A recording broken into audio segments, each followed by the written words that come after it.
The cartoon begins with the fact that Georgia and her faithful dog constantly played one very exciting game. To be more precise, they were playing firefighters. Georgie's dad was a firefighter before and saved many lives, but he couldn't save his wife's life. All he has left of his wife is his daughter Georgia.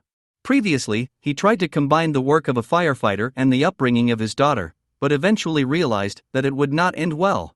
The father loved his daughter very much and said that it was absolutely not difficult for him to change his profession from a firefighter to a tailor. Meanwhile, Georgia was preparing to take over the father's post and become the same hero. Each time after such dangerous training, more and more serious injuries appeared. And one day Georgia ended up in the hospital at all. Her father forbade Georgia to train, but she was not going to give up. And then her father decided to reveal the truth to her and tell her that only men are taken to the profession of a firefighter. Georgia was very upset that her dream would never come true. At night, Georgia tried to add strength to herself and exercise to be on an equal footing with men. But it didn't bring any results. Georgia gave up her dream of becoming a firefighter. After many years, Georgia and her father were engaged in tailoring.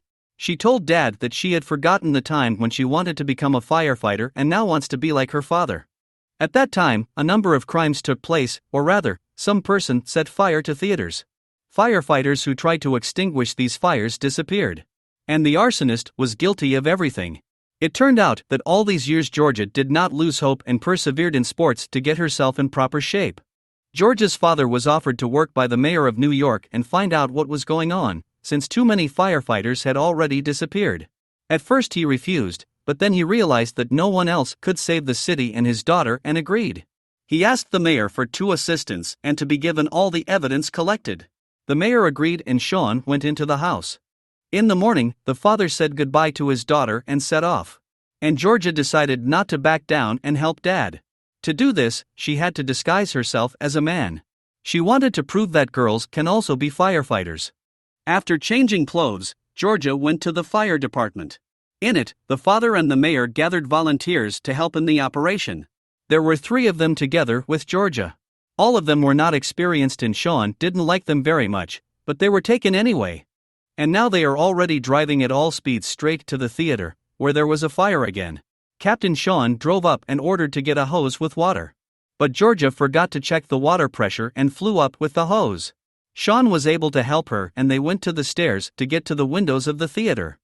The boy who was lifting the stairs fell asleep and Georgia and Sean, who were on the stairs, broke through the window and flew into the room.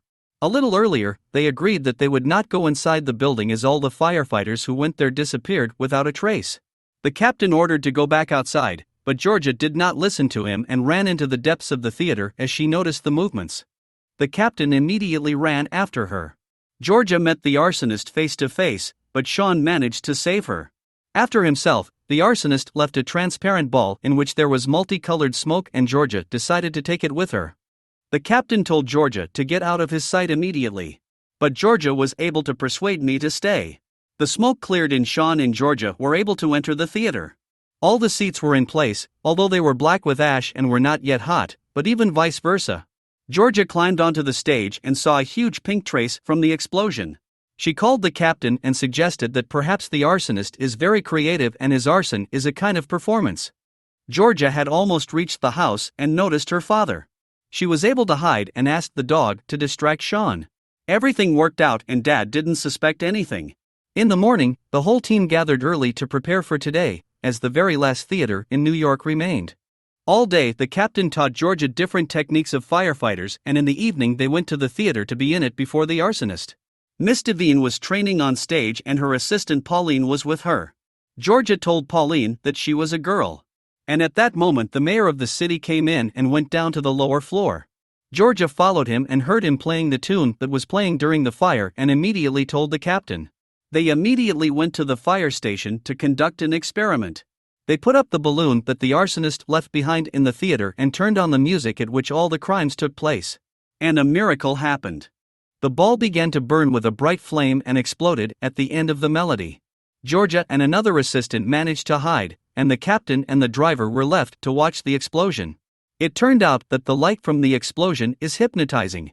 The fire was spreading at a high speed and Georgia decided to act. She took a fire extinguisher and put out the flame. The whole team moved away from hypnosis and went to the theater. All the people in the building were evacuated by the police. Meanwhile, firefighters were preparing to attack. They took the hoses and placed them between the seats. They left the theater and waited. Pauline came out of the door and said she was fired. She thanked Georgia for the advice she gave her and went to get her slippers. At that moment, a police officer ran out and said that the fire was not in the central hall but in the entire theater. Georgia immediately remembered about Pauline and with the team went in search of her. They split up and Georgia was able to find Pauline, but the ground beneath her collapsed and she fell into a hole. Georgia couldn't save her. After a while, the mayor came into the theater and said that he would hand over the case of the arsonist to the police. Friends were upset but not desperate. They decided to follow him and find out the truth. The door of the mayor's office did not open the first time and then Captain Sean decided to take the race and try again. But at this moment, the mayor opened the door and the captain flew into Miss Devine with all speed. A secret passage opened on the floor and the captain and Miss went down. The mayor and Georgia followed them.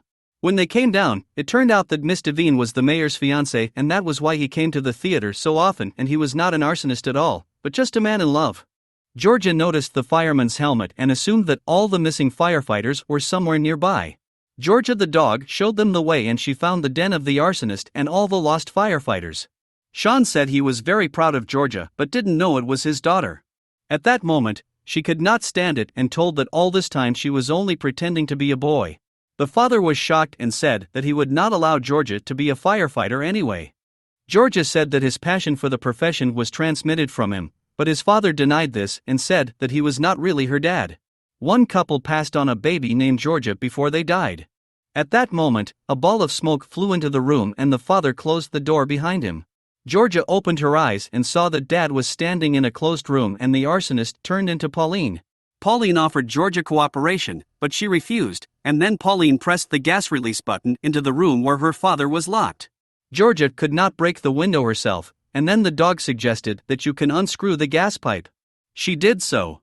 After freeing Dad, she went for help and Sean stayed to free the firefighters. And now 3 friends are driving a fire truck to watch Pauline's arrest.